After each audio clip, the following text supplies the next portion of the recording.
What is going on, everybody? It is now the year 2020. Where are our flying cars? Where's all of our cool shit that we were promised? I don't know. It's nowhere to be seen. Everything is the same. Anyways, the thing that is the same and will always be the same as it is your boy, your sweet, lovely boy, Yammie Noob here. I hope you had a great Christmas, holiday season, whatever it is that you celebrate, because we're now at over 550,000 subscribers, which means we're inching ever closer to a Hayabusa. Will it beat 1 million? Will it be before the end of the month? Who knows? I think some of you already know. Now today, we're not going to talk about Hayabusas. We're going to talk about some slow-ass motorcycles. I think on this channel we get bogged down on the big, the bad, the fast, the coolest, but today I thought it'd be kind of fun to walk through 10 of the slowest bikes you can buy today on the market, because it turns out that not every motorcycle is super duper fast. So today we're going to talk about a bunch of bikes that you are probably going to avoid. Let's get into it.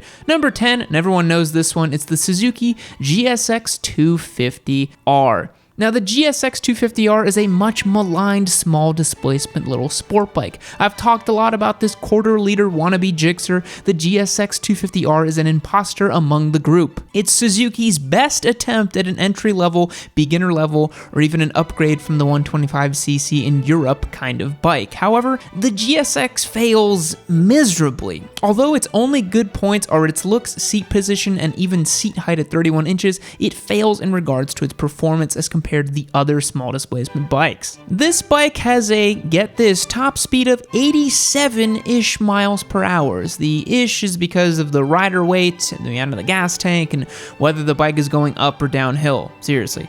At 87 miles per hour, that's just a tad faster than the top speed in first gear on a GSX R600. The 0 to 60 time for this bike is a horrifying 9.09 seconds as tested by CycleWorld.com. Guys, to put that into perspective, your local Mazda 3 can probably outpace this motorcycle. They also tested the quarter mile and it finished in 17.07 seconds. The 249cc parallel twin engine puts out almost an astonishing 25 horsepower and 17 foot-pounds of torque.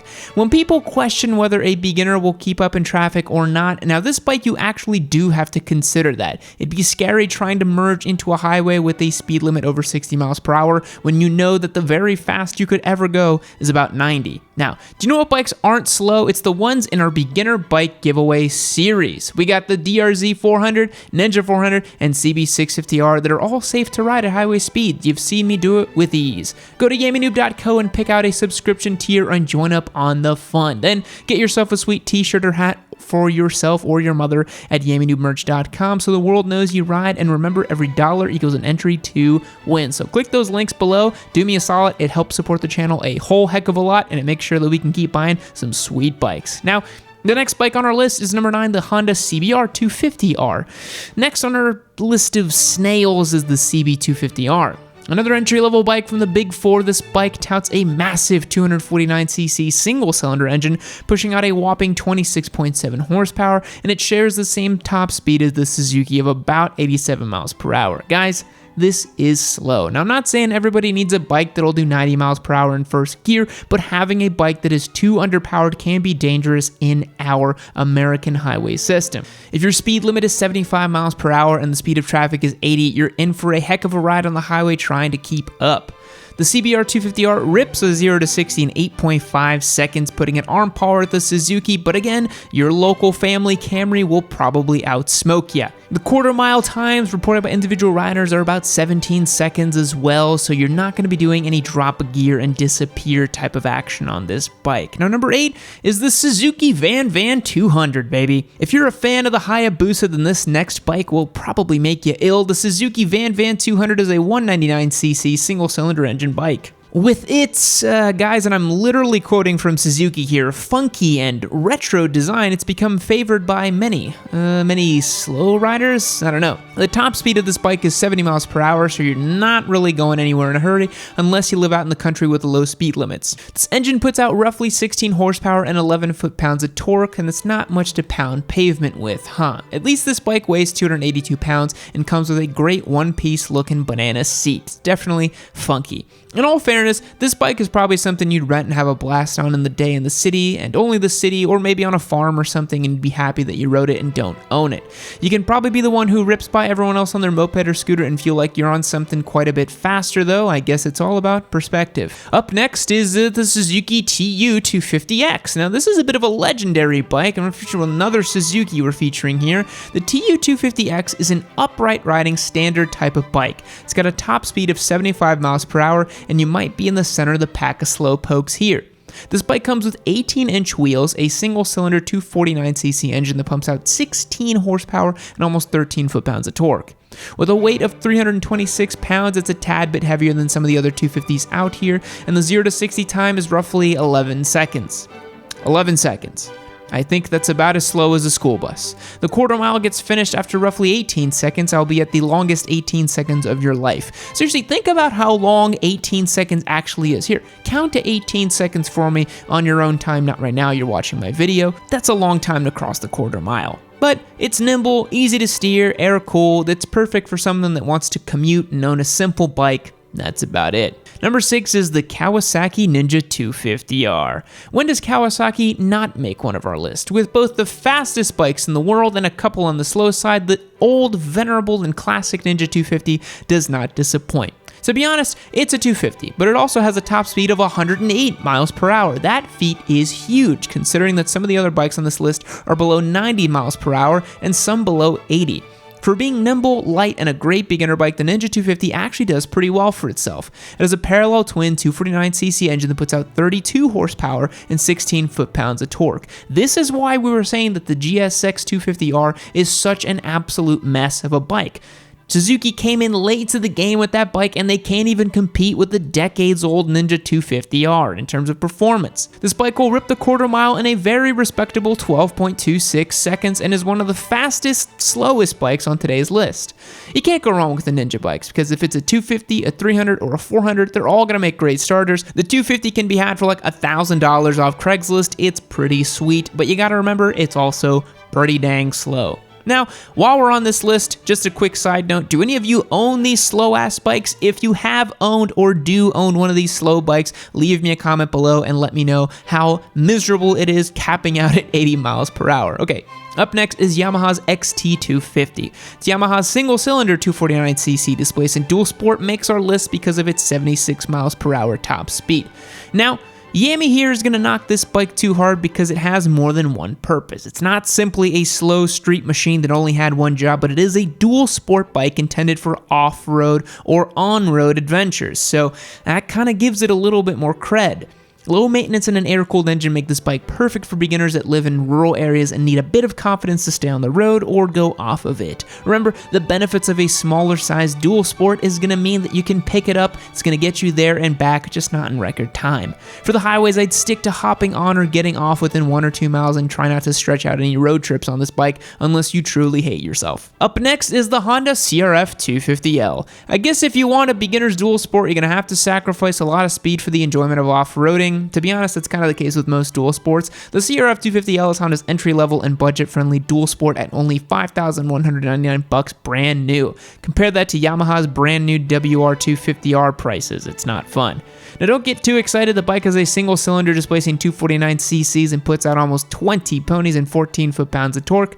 The 0 to 60 time for this bike is actually 8.6 seconds. That's not too bad. That's given its low weight. Now, I'm not saying anyone will ever buy this as a drag bike and stretch it.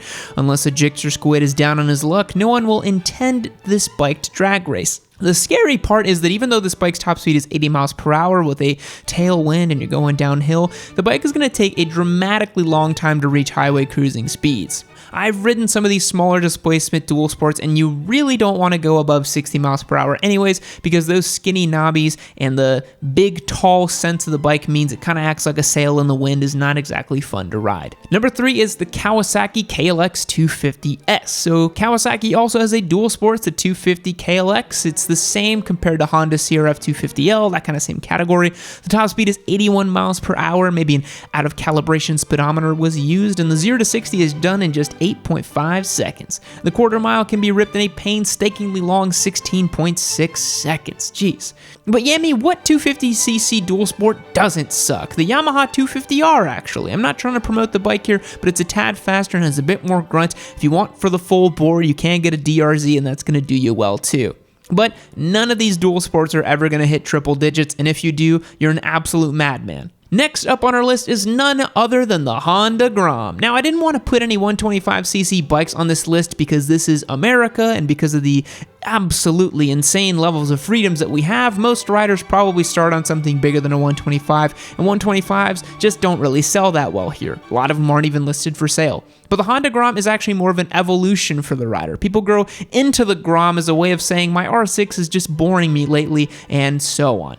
The Grom is a 125cc single-cylinder woolly machine packed with almost 10 horsepower and producing 8 foot-pounds of torque, which is about as much as a can opener. This bike is ready to tear up the streets, back alleys, and mostly parking lots and not highways because it has a top speed of 56 miles per hour. With that, you're probably going to have to try for quite a while to get a speeding ticket. As one of the few 125cc's for sale in the US, the Grom has created a following of riders that absolutely love the size and novelty of the bike. Now, what is one of our slowest bikes on today's list? Well, it's none other than the Brammo Enertia. When you think of electric bikes, do you think of Zero? Or how about other electric vehicles in general? You think of the Tesla Model S, annihilating gas-powered vehicles at the track. They're awesome and electric, they rip off the line, and they got all that speed.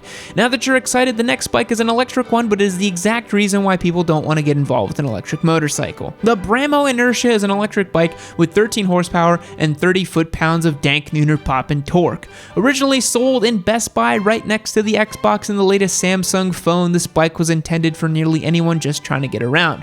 And when I say anyone, I mean anyone. This bike has no clutch or gears, so it's basically an automatic. Just swing a leg and try to go. The top speed of this bike is a mere 60 miles per hour. This makes it the slowest bike on our list, and it weighs about 325 pounds as well. Has only about a range of 40 miles with power on a reduced setting. Well, this bike's production ended in 2017, which was pretty long for a bike so slow. I think they had a good idea with this one, but couldn't quite nail it like Zero has. Well guys, that's it for today's video. So that's some of the slowest bikes you can buy on today's market. Besides your buddy Stretch 600, can you think of some other slow-ass motorcycles? What does everyone across the pond have that they think is so slow? I always love hearing from you Euro squids about your hopped-up two-strokes as well, so let me know in the comments below. I always love hearing from you guys. Thanks again for watching. Thanks for listening to the lovely dulcet tones of my voice, and I will catch you on the next one. Fact. Laparoscopic surgeons who play video games are 27% faster than those who don't and make 37% less mistakes. Game on. Goodbye.